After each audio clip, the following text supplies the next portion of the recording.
Hello everyone, we are here at Solbang. It's 2 to 3 hours drive from LA. So it's a Danish city. Tignan natin, explore natin, tignan natin kung ano magagawa natin dito. Puntahan natin, tara, samahan nyo ako. Ito yung famous na windmill nila dito sa Solbang. So kung nakikita nyo, lahat ng ano rito, it's a Danish architectural design, yung mga buildings nila dito, yung mga yung mga yan. And then even the food, more on Danish. So interesting, sobrang interesting.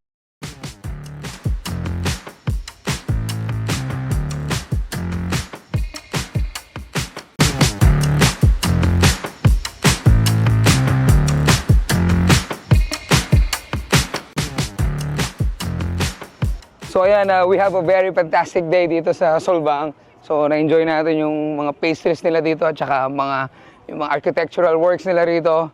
So ayan, so another day, another lakwatsa. Ito ulit si Tito Sai. Nakakarating kahit saan.